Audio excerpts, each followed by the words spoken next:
परमेश्वर के धन्यवाद, परमेश्वर की पवित्र नाम की स्तुति हो।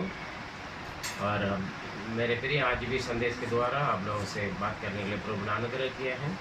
पवित्र आत्मा जो हमें शिक्षा देते हैं, उन बातों को हम ध्यान से सुने और प्रार्थना के साथ परमेश्वर आपका आशीष दें। God bless you. और आज भी हम सर्वसिद्ध मतलब परिपूर्णता के बारे में, परिपूर्णता क्या है और उसके आशीष या उसकी परिभाषा क्या है, उस बातों के बारे में हम सीखेंगे। परमेश्वर का आशीष दें। और पढ़ें पहले कुरिन्थियों 13 उसका 10। परंतु जब सर्वसिद्ध आएगा तो अधूरा मिट जाएगा। देखिए यहाँ पर, जब सर्वसिद्ध आएगा अधूरा मिट जाएगा। आज हम देखेंगे सर्वसिद्ध क्या है और अधूरा क्या है, वो कैसे मिटता है करके हम देखेंगे। सर्वसिद्ध का मतलब यही है, प्रेम। सर्वसिद्ध का मतलब प्रेम। जब प्रेम, क्योंकि प्रेम क्यों सर्वसिद्ध बोलते हैं, क्योंकि वही सर्वसिद्ध है, वो संपूर्णता है, वो परिपूर्णता है प्रेम। इसलिए उसमें कोई अधूरा नहीं है, वो कमी नहीं होगा। इसलिए देखेंगे। और क्यों प्रेम का हम देखते हैं, पहले यूहन्ना 4:8। जो प्रेम नहीं रखता वह परमेश्वर को नहीं जानता, क्योंकि परमेश्वर प्रेम है। क्योंकि परमेश्वर प्रेम है। मेरे प्रिय, परमेश्वर प्रेम है। परमेश्वर से कोई कमी नहीं है, कोई अधूरा नहीं है। इसलिए वो सर्वसिद्ध है, सर्वशक्तिमान परमेश्वर है और सर्वज्ञानी परमेश्वर है। ऐसे सर्व करके बहुत कुछ हम बोल सकते हैं। और इसलिए सर्वसिद्ध क्या है, प्रेम। कौन सा? परमेश्वर का प्रेम। क्योंकि परमेश्वर प्रेम है, परमेश्वर प्रेम है। इसलिए परमेश्वर ने हमें आज्ञा दिया है। मत्ती 22 का 37 और 39 हम पढ़ेंगे तो पढ़े। उसने उससे कहा, तू परमेश्वर अपने प्रभु से अपने सारे मन और अपने सारे प्राण और अपनी सारी बुद्धि के साथ प्रेम रख, और उसी के समान ये दूसरी की भी है कि तू अपने पड़ोसी से भी अपने समान प्रेम रख। देखिए यहाँ पर हमें पूरा तन मन से, पूरा सामर्थ्य, बुद्धि, ज्ञान से हम परमेश्वर से पूरा का पूरा प्रेम करना है। जहाँ परमेश्वर के प्रेम आते हैं और परमेश्वर के प्रेम के जगह और किसी के नहीं दे सकते, ना थोड़ा कम करके किसी और का नहीं दे सकते, पूरा का पूरा, क्योंकि वो सर्वसिद्ध है। और परमेश्वर हमसे पूरा पूरा प्रेम करते हैं। और अपने समान एक दूसरों से, पड़ोसी के मतलब अपने समान एक दूसरों से प्रेम करना। ये कैसे हम कर सकते हैं? परमेश्वर से जैसे हम प्रेम करते हैं, वैसा ही परमेश्वर के स्वरूप में सृष्टि किया गया हुआ दूसरा व्यक्ति से भी, अपने पड़ोसी से भी, हम एक दूसरे से भी प्रेम करना है। ये कैसे कर सकते हैं? पढ़े पहले यूहन्ना 5:2 में लिखा है, जब हम परमेश्वर से प्रेम रखते हैं और उसकी आज्ञाओं को मानते हैं, तो इसी से हम जानते हैं कि हम परमेश्वर की संतानों से प्रेम रखते हैं। देखिए यहाँ पर देखिए, अगर आप परमेश्वर से प्रेम करते हैं और परमेश्वर का आगे व्यवस्था को प्रेम करके आप उनसे मानते हैं, तब आप एक दूसरे से भी आप प्रेम कर सकते हैं। क्योंकि जैसे आपको परमेश्वर ने बनाया अपना स्वरूप में, वैसे दूसरों को भी, आपके पड़ोसी को भी उन्हीं के समान ही बनाया। इसलिए हम सब, मैं और मेरा पड़ोसी, आप और आपके पड़ोसी परमेश्वर के स्वरूप में सृष्टि किया गया। इसलिए जब हम परमेश्वर से प्रेम करेंगे तो हम दूसरों से भी हम प्रेम करेंगे। मेरे प्रिय, ये बहुत खास बात है।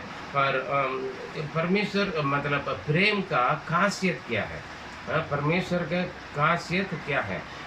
हम देख सकते हैं क्यों काफ़ी लोग प्रेम अगर कुछ कम हुआ तो क्या फ़ायदा। काफ़ी लोगों के पास बहुत सारे टैलेंट होंगे, बहुत सारे वरदान होंगे, सब कुछ होगा, लेकिन प्रेम नहीं होंगे। अगर प्रेम नहीं है तो बस आपके पास संसार में जो भी है वो बेकार है, व्यर्थ है। पढ़िए पहले कुरिन्थियों 13 का उसके 1 से 3 तक हम पढ़ सकते हैं। यदि मैं मनुष्यों और स्वर्गदूतों की बोलियां बोलूं और प्रेम ना रखूं, तो मैं ठनठनाता हुआ पीतल और झंझनाती हुई झांझ हूँ।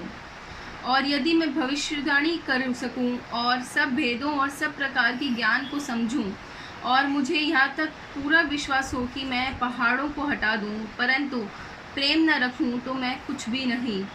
यदि मैं अपनी संपूर्ण संपत्ति कंगालों को खिला दूं या अपनी देह जलाने के लिए दे दूं और प्रेम न रखूं, तो मुझे कुछ भी लाभ नहीं।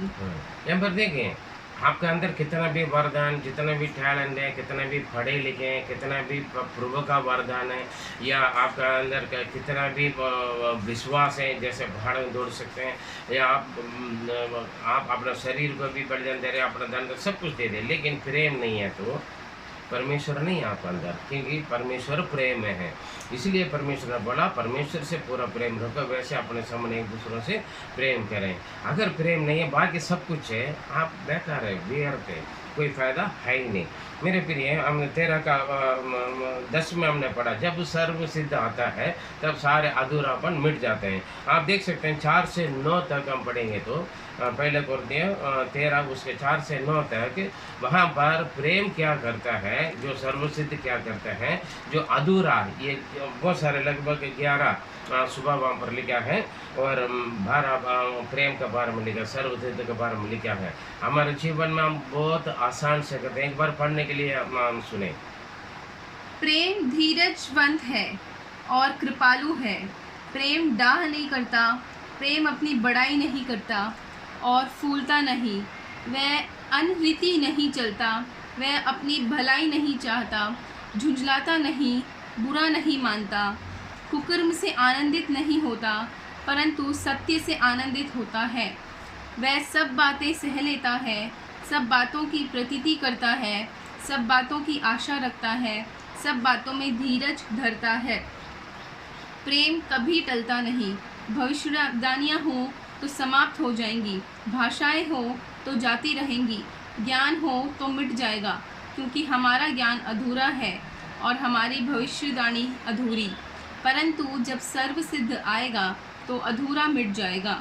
देखिए यहाँ पर अच्छी तरह लिखा है ना, हमारा जो अधूरा कौन सा है, जलन है, और अपने आप का कोई हमें तारीफ करें करके एक मन में चाहते हैं, और घमंड है, और अयोग्य हैं, और दूसरों का हमें तारीफ करने के लिए करके ऐसे नहीं सोचेगा, अपने आप का बड़ा नहीं समझेगा, गुस्सा नहीं करेगा, किसी की बुराई नहीं करेगा, और बुरी बातों से खुश नहीं होंगे, हर बातों को सहन करेगा, प्रतीति रखेगा और आशा रखेगा, और हर प्रकार के वरदान, बुद्धि, ज्ञान सब कुछ, या यहाँ तक भविष्यवाणी भी नष्ट हो जाएगा, मिट जाएगा।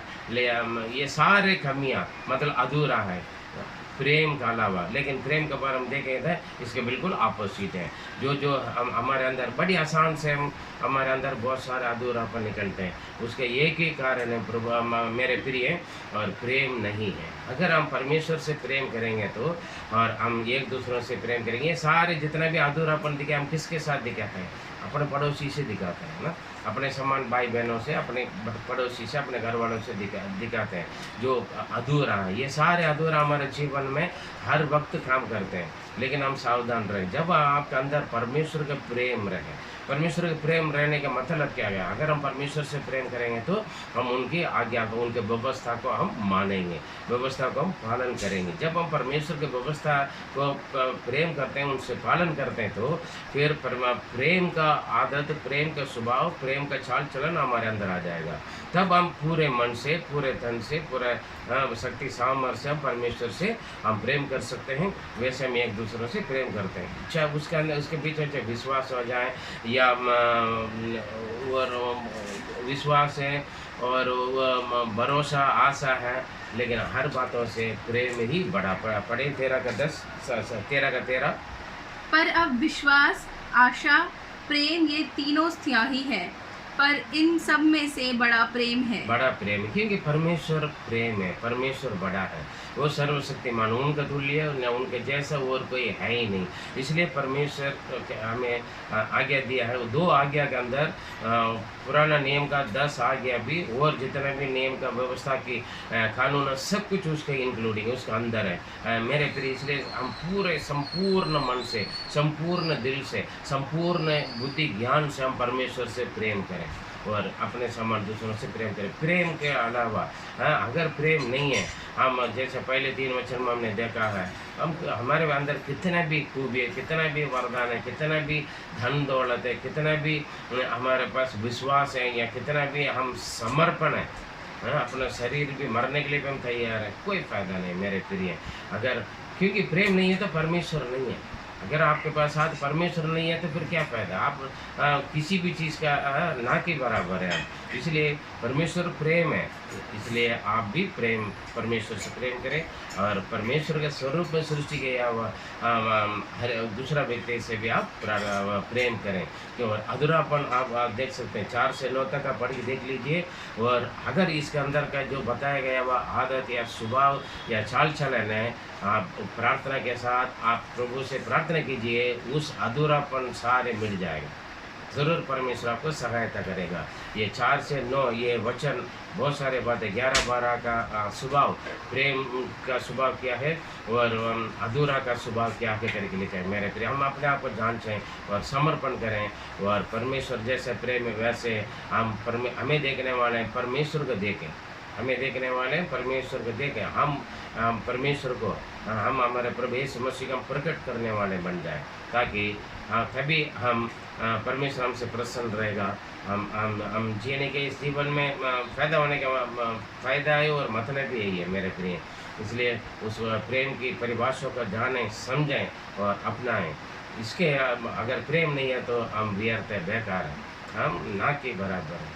और अपने आप को समर्पण करें। आपके अंदर के जो अधूरापन के स्वभाव है, 2 भाग है, 4 से 9 तक अच्छी तरह लिखा है। ये वचन पढ़ के देख लीजिए और अपने आप को समझ लेना है। आप अपने आप को जांचें और अपने आप को प्रभु के लिए समर्पण करें। परमेश्वर से सहायता मांगें, परमेश्वर ज़रूर आपको आशीष देगा। आइए हम प्रार्थना करें। पवित्र पिता, हम धन्यवाद देते हैं और सर्वसिद्ध, इसका मतलब प्रेम, परमेश्वर और प्रेम, क्योंकि आप प्रेम है पिता, परमेश्वर प्रेम है और उस प्रेम के स्वभाव और उनकी परिभाषा और अधूरा उसकी प्रभु परिभाषा क्या है करके हमने देखा। परमेश्वर हमारे पास बहुत कुछ है, वह खूबियाँ हैं, वरदान है और बुद्धि है, ज्ञान है, धन दौलत है, लेकिन ये हम बड़े बड़े विश्वास, बड़े बड़े चमत्कार भी करते हैं, फिर भी हमारे अंदर प्रेम नहीं है तो पिता वो व्यर्थ है, वो नालायक बराबर है। प्रभु हमारा जीवन ऐसे ना होना है प्रभु, आपकी प्रेम से हम आपका स्वरूप से सृष्टि गए हैं, तो हम आपको प्रकट करने वाले बन जाए। हमारे हर आदत में, हर सुबह, हर चाल चलन, हर क्रिया में प्रभु हमें देखने वाले, आपको देखने वाले बन जाए। हमें सहायता कर, मदद कर। प्रार्थना सुना, धन्यवाद देते हैं। वो यीशु मसीह मधुर नाम से जीवित परमेश्वर, आमीन आमीन। मेरे प्रिय, आपको समझ में आया होगा, या तो इस वचन को बार बार पढ़ लीजिए, संदेश को सुन लीजिए और अपने आप को जांच के देखें, मेरे अंदर का कौन सा कमी है, मतलब अधूरा का मतलब क्या कमी है, जो प्रेम के विरोध में काम करता है। उस बातों को जानकर उसको हटा दीजिए। अगर आप हटा नहीं पा रहे हैं, उसके लिए प्रार्थना कीजिए, परमेश्वर ज़रूर आपको मदद करेगा। God bless you.